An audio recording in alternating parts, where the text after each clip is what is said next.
Hey, what's up, guys? It's Phil Trigger here with another Super Clan breakdown. Blah, blah, blah, blah, blah, blah, blah. Okay, enough of that. Anyways, today we're going to talk about this series is going to be about Kageros. Kageros are my favorite clan personally, just because they're so good. Kageros are generally considered the anti-meta of the game, although they're technically meta, but they're anti-meta, and it's really confusing.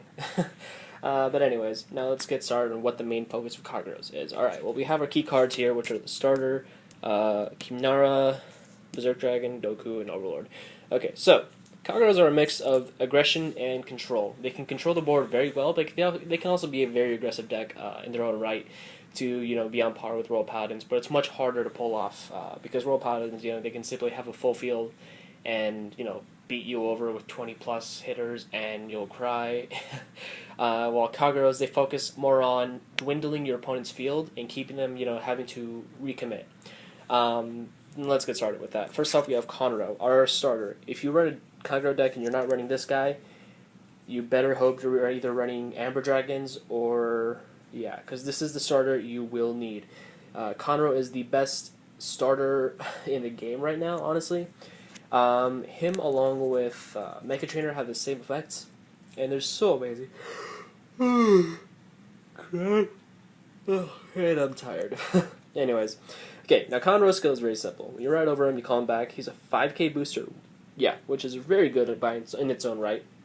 But the plus side is you can counterblast one, send him to the drop zone, and you search out a grade 1 or lower. Now what does that mean? Well, first off, you can grab a Null Guard. Broken! You can grab a Airmo. Broken. You can grab a Bari.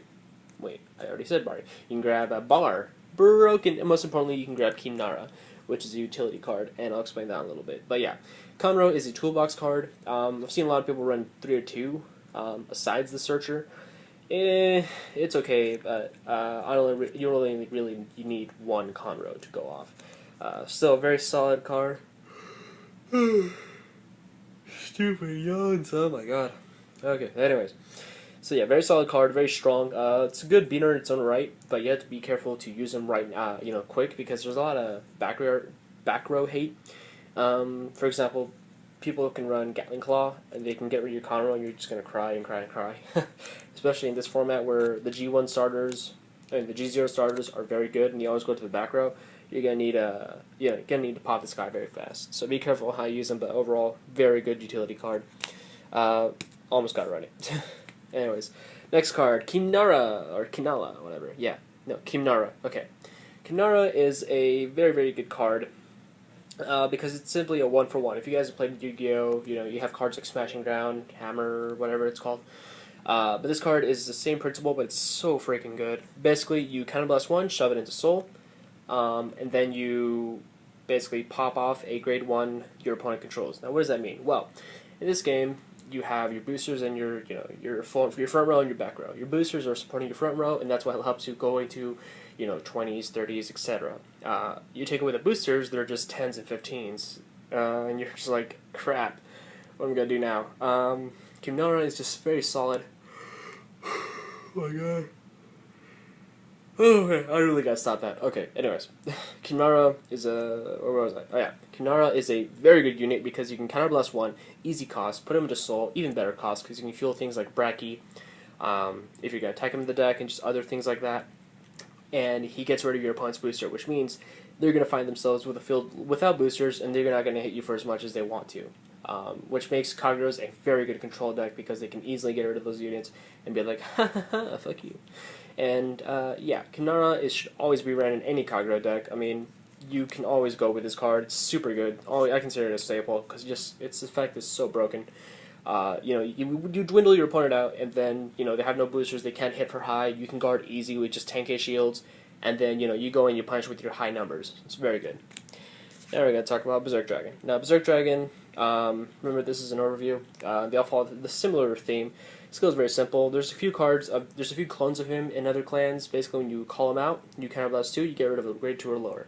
This is very good because it helps you get rid of those pesky grade 2 special interceptors, those G1 boosters, just like Kimnara, or G0s if your opponent wants to be dumb and commit triggers and stuff like that. But yeah, it's just a very good card. Very solid option. It's a nice 9k, so crap. Oh my god, I gotta stop yelling, both. Anyways, it's a nice K. It's a nice 9K. There we go. So you can boost it very easily. Always will hit magic numbers, at least with a 6K, which is still pretty good. 7K was always hit those 16. So yeah. But the point is, Berserk Dragon just gets rid of those pesky things, and it's always a +2 on the turn. For example, call, skill, boom, get rid of 1. That's a +1 just for calling them out, alright? Then you swing with it. That's a -1 to your opponent. That's a +2 in total for you because either they lose a unit or they guard. Just a very good card in general. Always, I mean, you should always try to run this.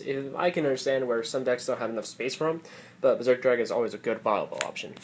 Now we're going to talk about the grade 3s, the 2 boss monsters. This is the best grade 3 they have right now.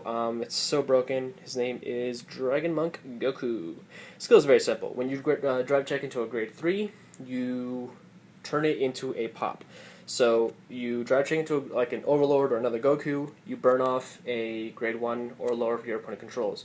So you get rid of their boosters very fast. It's always just a huge card advantage by himself. You swing, you get that twin drive, and then you can either neg your opponent 1 or 2 cards. It's very broken. So you always net yourself at least 2 at the very least and 4 at the very max. It's super good by himself. He's a nice 10K, so yeah, it was pretty basic, but his skill is what makes him very deadly, and thanks to this card, Kageros can be meta. This card is the king of Kageros right now, simply because it gets rid of so many things for free just for doing what it usually does. So when you attack, you can get rid of grade 1s, grade 0s, your opponent controls, and they're left without boosters. And like I said, that's a basic Kagero control scheme where you pop off their field and then they're like fuck, and then you hit them with your own big guys. Then we have Draconic Overlord. 11 by himself, super good. If you don't have, let's say, if you do not have another Kagero, basically you can't mix them. You have to have another. You have to have them in a full blah blah blah, in a full Kagero deck for him to stay at 11. But he's so good. He's a great shield because of his 11 base, which makes it easier to guard with. But his skill is amazing as a rear guard because you can call him out, counterblast 3. You can attack your opponent's front row. It's so broken. What I like to do is call him out, counterblast 3, attack with a Vanguard, give all the boosts to my Vanguard, to my Overlord, and then just go punch. It's so freaking broken. He's one of the offensive options the deck has, and it's so good to run him. But he's starting to have less and less use because of his high counterblast cost. Because you're going to be using Kanaras and Berserks and stuff like that, where you might not have enough counterblast for Overlord. When we get a card called Bellicosity Dragon, which is the clan's own damage inflipper, then Overlord will be viable once again. But for now, I feel like he's not really too useful in the meta right now. But yeah, anyways, this concludes our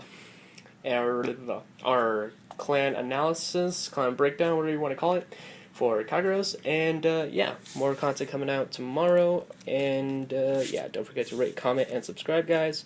Sorry for being a little rushed. I'm tired of yawning. But yeah, talk to you later, guys. Peace.